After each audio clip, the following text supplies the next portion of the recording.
being able to graph is going to continue to be really important in multiple chapters. So I know, especially this unit as we're starting, we're going to need to be able to graph, and I want to take a look and do some reminders. So first of all, we know there are 3 different ways to graph.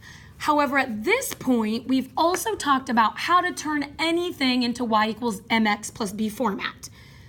So at this point, if you say I can turn point slope form into y equals mx plus b, I can turn standard form by solving for y into y equals mx plus b, we're just going to make sure that we can always consistently graph in slope-intercept form, y equals mx plus b format.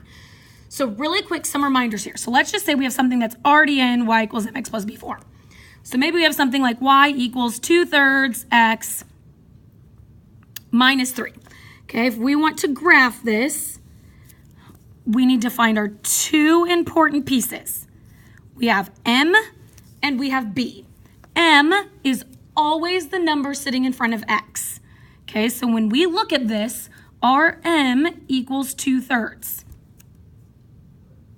Our b is going to equal -3.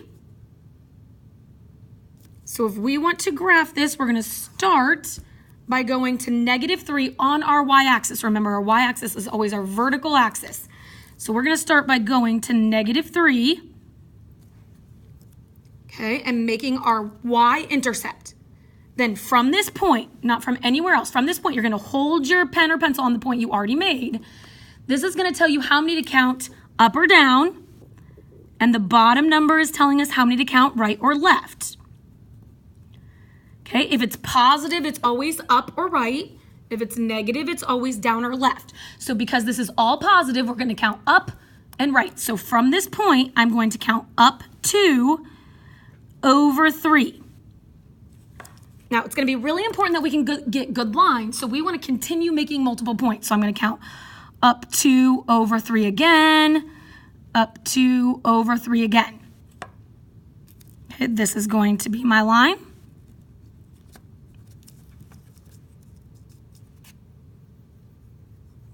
Now, another option is that we might be given something that's not already in slope-intercept form for us. So what if we're given something that says 2x plus 8y equals 10? It's going to be our job to get this solved for y and to make sure that we are then getting it in slope-intercept form so that we can graph it. Okay, so to solve this for y, right, we want to get our x moved first. So this is a positive 2x. So to undo a positive, we are going to use a negative 2x. So these are gone. So we'll have 8y equals negative 2x plus 10. We're then going to undo our multiplication with division and divide.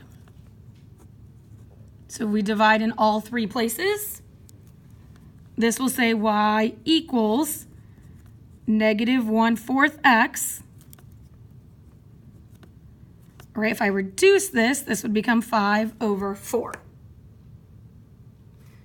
Okay, so we need to make sure we can turn anything in this format up into this format so we could then graph it.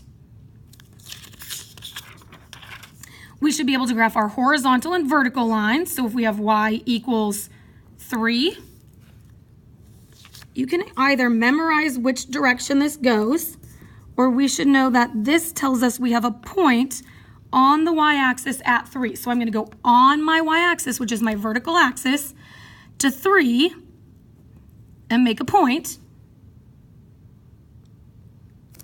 Okay, a y equals line is always a horizontal line. Or vice versa, an x equals line. So if I want something like x equals negative 2, that's going to be my vertical line. So I'm going to go on my x-axis. Oh, that was a terrible line. On my x-axis to negative 2, and this is going to be my vertical line.